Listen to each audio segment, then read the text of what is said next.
from the very beginning. They have one of the finest national security intelligence operations on the planet. I mean, a retired Soviet KGB general by the name of Oleg Kalugin, who is now living in Washington, D.C., and he's an advisor and some of our people in government.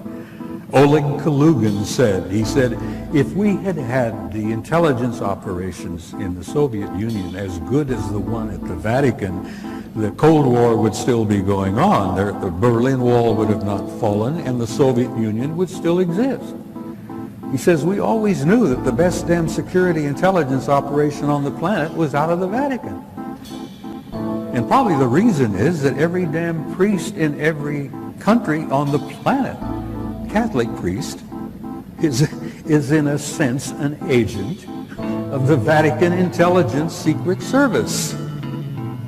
And they're deeply concerned about the location and the appearance in our solar system of a planet known as Nibiru, which has already been photographed, and I have a picture of it here in a moment to share with you. The 10th planet has been photographed by an astro, what do they call them, where the telescopes are?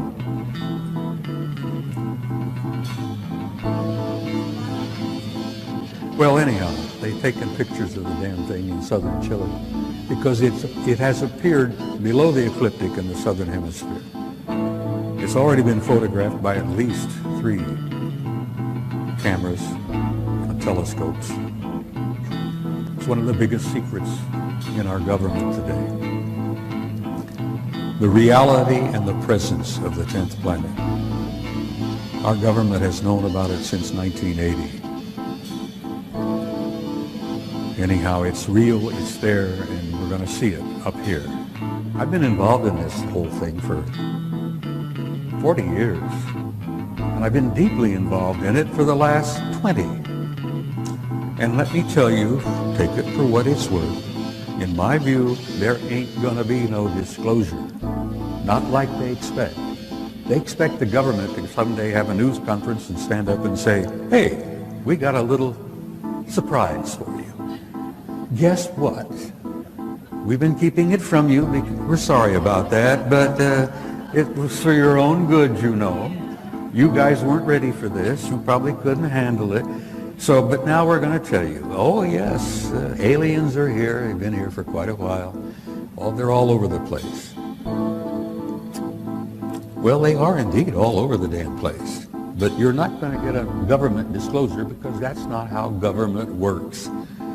First of all, they're a bunch of nitwits in some cases. They're not capable of giving you a disclosure and doing it in a sensible, thoughtful, caring way. For a lot of reasons. One of the reasons is that they don't want to admit to you they've been lying to you for over 60 years.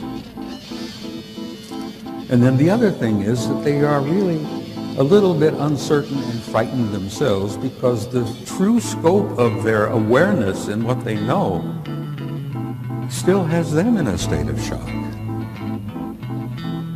An event took place in California in 1954 at an Air Force base known as Muroc. This event had been planned and orchestrated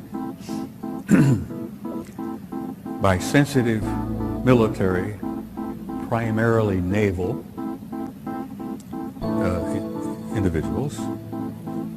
And what it was essentially is that Eisenhower got aboard his plane, went out to this Muroc Air Force Base with a whole passel of guys from his administration, and including the Archbishop or Cardinal or Bishop of Los Angeles, a guy by the name of McIntyre.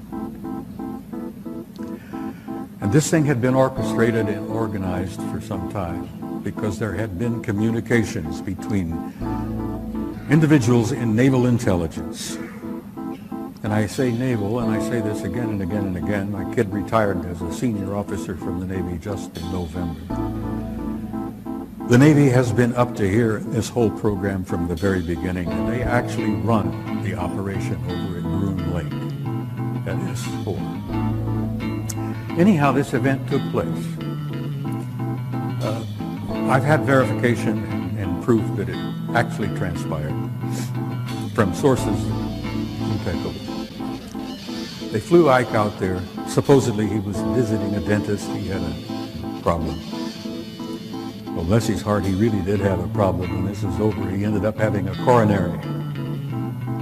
That impact upon him was so powerful that he ended up having a heart attack. Anyhow, what transpired in April 1954? A group of others, I hate the word alien, I don't even like the word ETs, but whatever term you care to use, they came in. There were 3 ships. They were golden in color. They were discs primarily, circular discs, but they were fat discs.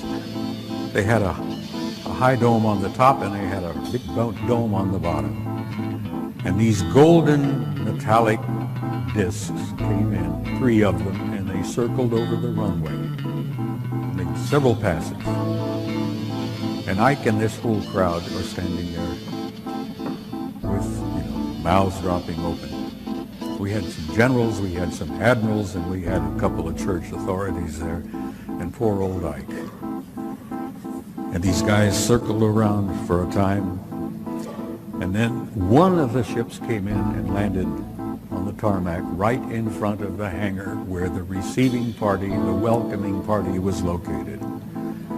And they had cameras set up. There were at least 4, maybe 5 cameras. Everything was on film. All of the sounds, they picked up every word that was said. One of the ships come over and lands right in front of the hangar. The other 2 ships stayed hovering over the runway during the entire process. The stories I've heard from people I trust in that the whole thing went 3 days. There was a lot of exchange. And your country hasn't been the same since. You talk about black government, shadow government.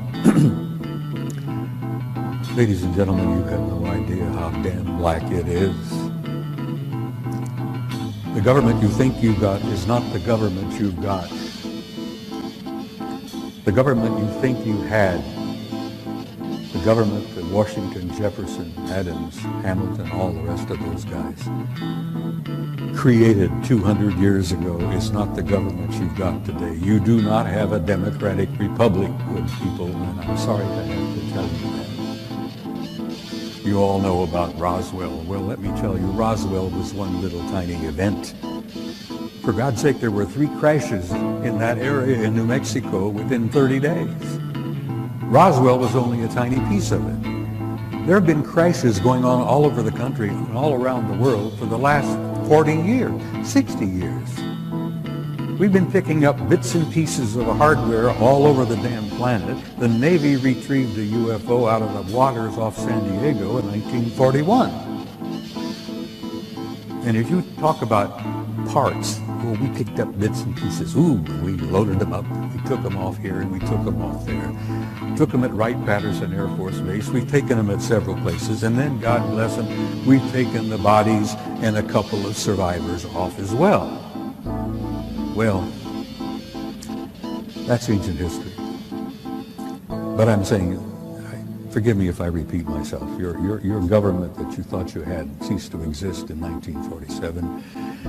And 1947 was also a year where we created the Central Intelligence Agency, we created the National Security Organization, and we also signed a pact called the UKUSA Pact, UK-USA. Now this pact we signed in 1947 was not just an accident. At the end of World War II, the United Kingdom, Australia, Canada, New Zealand, and the United States signed this pact, and we have been like this ever since. But the people in the United Kingdom, in England, Wales, Scotland, Ireland. They don't know any more about it in reality than most people out there do. Because one of the things about the Yakuza Pact was the lid came down on all the secrets, particularly the secrets of their reality, and the lid has been down ever since. I have to laugh sometimes when I hear Nick Pope speaking out. Many of you know who Nick Pope is. He's a delightful young man. He's a bright young man. He worked for the Ministry of Defense in Britain for a number of years, and he had the UFO desk. And Nick is a lot like some of our people. They sit at the desk and they see a little bit, but they don't see most of it, because most of it never got to Nick's desk. So when he tells you that everything's been released, we're releasing it all over the place. Oh yeah, France has been releasing their classified material. The United Kingdom has been releasing their classified material, and the U.S. has begun releasing little bits and pieces of it. If you think they're releasing anything of real importance, forget it. The stuff that they're releasing is garbage.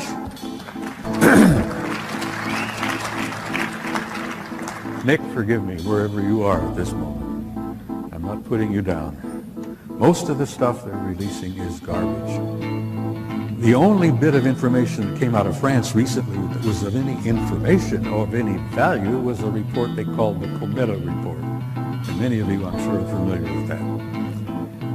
A number of retired French admirals and generals and scientists got together and put together a 30 or 40-page document called the Cometa report about what they considered to be the reality of the extraterrestrial presence, which is a term I like to repeat from time to time, the UFO matter. And the Cometa report said essentially that, damn it, we're not being told the truth, and we think it's time for everybody to fess up and get this information out. And the French were really ticked because, you know, they've had a chip on their shoulder from the very beginning that they've never really been shared with by the United Kingdom and the United States. So Washington was not sending anything to shape headquarters about the UFO matter, where these things were flying all over Central Europe back then. Gordon Cooper admitted to me, he said, you know, I was flying jet fighters over Europe in the 50s, and they were all over the damn place. We wondered then what they were all about. Well, bless his heart, Gordon now knows the answer. Oh, where were we? I was rambling, excuse me. We were talking about disclosure. There are lots of different things that have been happening. Let me get to some of this material here. One of the things that ticked me off the most is a little document known as Executive Order. I have in my fingers, I sound like one of those guys on TV. I have in my greasy fingers here an Executive Order, copy of it. This was signed by Slick Willie. Oh, excuse me, President Clinton. Slick Willie signed this on September the 29th, 1995. An executive order is something that you may not be aware of. An executive order is probably the most powerful piece of paper there is in our government. A president sits down, comes up with an idea, he has something he wants to do, he puts it on paper, he signs it, that becomes law. Nobody in Congress has to talk about it. Nobody in Congress is asked to see it. Nobody in Congress has to give approval to this, because when the president signs it, it becomes law. Now that in itself, good God, Washington, Jefferson, Hamilton, those guys are spinning in their graves, I think. The fact that we've reached this point where an imperial president can sit in his office at 1600 Pennsylvania Avenue and sign an executive order which becomes the law of the land, and you cannot argue with it. This particular one that's Clinton signed in September of '95, wiped away every rule in the Environmental Protection Act. There were a bunch of guys over here, not too far away, at Groom Lake, Site 51, who were dying horrible deaths because they had been exposed to something, smoke, chemical, whatever, during their job. And these guys, the flesh was falling off their bodies. Their skin was rupturing. The flesh was falling. They were in incredible pain, and they were dying. And their doctors and some attorneys tried to find out what it was that was causing this. If the doctors could find out what was causing it, they could possibly help those guys deal with this, and they could come up with some way of treating them. Well, not only did the government deny the request for information on what that material was that was killing these guys, those bastards in Washington even denied the damn facility didn't even exist. And this is after the Soviets had taken photographs from orbit proving the existence of Groom Lake and Site 51. And the Soviets were good enough to let us have photographs of the damn place. And yet your government in Washington says, oh, that doesn't exist. That place doesn't exist. No. And they wouldn't share any information, and those guys continued to die. I don't know how many of them passed away. I've lost track of it over the years. Let me tell you one other small thing.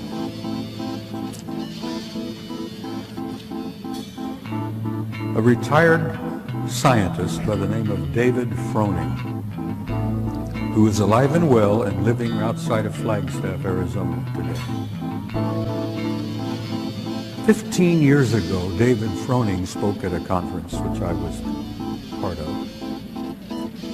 And Froning graduated or completed his career working for Lockheed Martin, this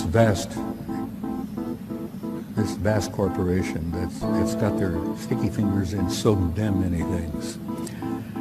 David told us at this conference 15 years ago that before he retired, Lockheed Martin had, how the word he is, they had developed and were using hyperluminal flight. And it took some of us a little bit of a side there, and David, hyperluminal flight. Yeah, he said, faster than light. They've had it 40 years. Who has it? Well, he says, I want to say your government, but I can't say that with all honesty because he says it's classified. We've had hyperluminal flight for years, and you may know about it in another 20, 30 years when they fess up and tell you that what they can do, and what they've accomplished, and what they can do, and what they have done. Now, another little tiny tidbit. This was from David Froning, a respected man, a scientist who spent all those years. Froning was involved with what he called modified field propulsion, a variable field form of propulsion. They were dealing with matter-antimatter conversion. They called it exotic field tension. And he said flatly, it modifies time and space. And it ends up, we've got transluminal, hyperluminal flight. Now, some years ago, a guy by the name of Ben Rich retired from Lockheed Martin. And in the end of his career, Ben ran the skunk works over there at Lockheed. And there was a little jovial exchange between him and the guys in the audience out there. And Ben Rich said, you know, we can take E.T. home. I think the E.T. movie was out about that time. He says, we can take E.T. home. And a few of the guys in the audience says, Ben, what the hell are you talking about? Oh, he said, let me tell you, we've got stuff you wouldn't believe. We can take extraterrestrial home. So they said, look, what the hell is it all about? He goes over to the blackboard and he writes, unfunded opportunities. Okay. Well, the guys say, well, what the hell does that mean, Ben? Unfunded opportunities. So he goes over with the chalk and he circles the U and the F and the O. UFO. And then he had a big grin on his face and he left the podium. So we got these little bits and pieces. You talk about leakage. Arthur Clarke used to say, if you see advanced technology to a degree that's beyond what you can understand, people consider it as magic. Well, this is magic, guys. This was photographed in the infrared, and this is a city under the surface of Mars the size of Chicago. It's generating an enormous amount of heat. I'm sorry about the details of it are not that clear, but you can see the streets, blocks. This is an underground city on Mars that's fully active and filled with God knows who and what. Next picture, please. That's Phobos. That's the moon, 12 miles in diameter. The Soviets planned to land on it. Well, someone else said, no, you're not going to do that. But that is a picture of Phobos, which they've all concluded is an artificial satellite. Big secret, so's our own. Next picture. This photograph was taken by your own NASA Apollo 13 guys on their trip to the moon that didn't work out too well. And many of you may have heard rumors about the story, but Apollo 13 had a small nuclear device aboard. And they had been told by the guys that ran NASA that they were going to land on the surface, going to place this small nuclear device. And then when they all left and came back aboard and came back, they were going to detonate it and study the reverberations of this nuclear device, study the seismology of the moon, because they've been convinced for some years that the moon is basically hollow. It appears to be somewhat of an artificial satellite. Well, they plan to detonate this nuclear device, and the others said, no, you're not going to do that. We'll get back to that picture again, please. All right, I wanted to show you. This picture was taken by Apollo 13. The object you see there in the middle is 5 miles long. It's an artificial, I assume metallic object, probably crammed with guys. And that object followed our Apollo 13 all the way to the moon, around and back. Now, whether they were trying to make sure the Apollo 13 guys got home safely or what, whether they were the ones responsible for Apollo 13's little accident, which kept them from landing on the moon and placing that nuclear device, who knows? We may find out someday. But here you have an artificial object in orbit, on the way to the moon, 5 miles long. Now, I've spent some time aboard aircraft carriers with my kid. I've been invited several times. My boy served on 4 different carriers, nuclear-powered Nimitz-class carriers. We have carriers with 5,000 men in the crew, 1,000 feet long, 150 aircraft. There's snack bars, dining rooms, accommodations, this and that. Can you imagine the accommodations on an object? I like to think that, there's McDonald's, bowling alleys, God knows what.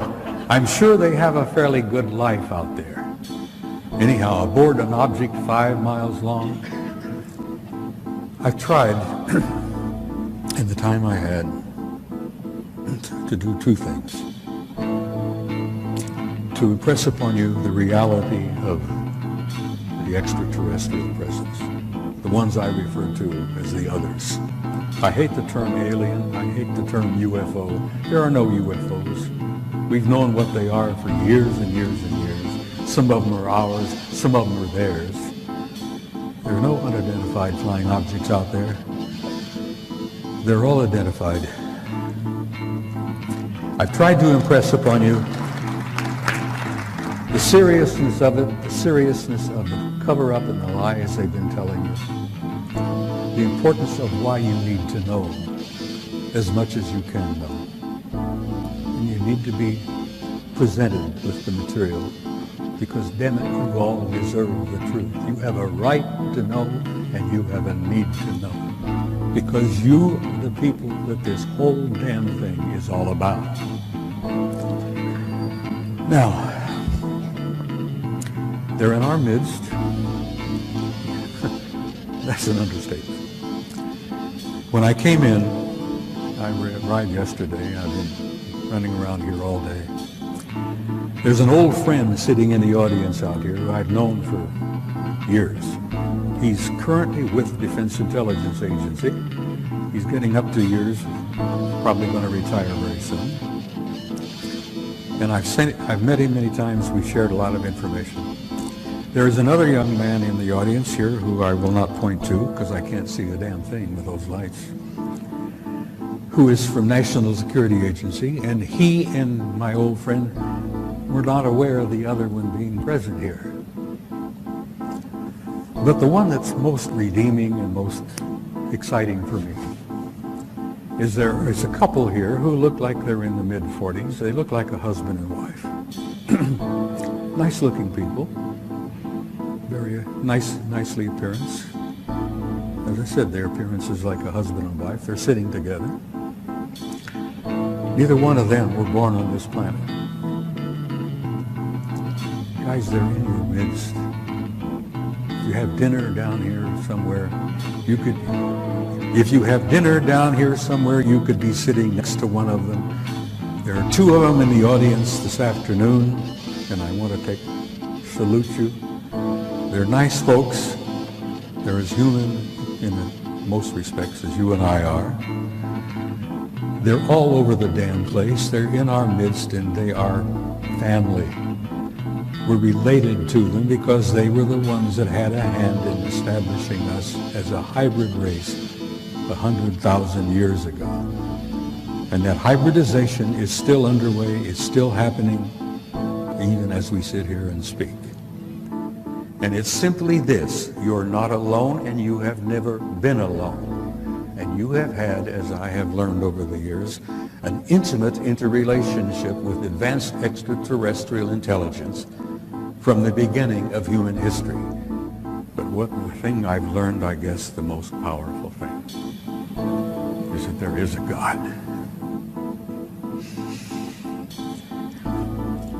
Don't you ever doubt that. There is a supreme being. And you're all a part of that because there is a spark of that divinity flashing and burning in every one of you. It's known as your soul, your immortal soul. I want to say something in closing. I want to try to communicate to you how much you people have meant to me over the years. I want you to know how much you all have meant to me over the years. Your support, your encouragement, and your warmth is only the one thing that's kept me going. I want you to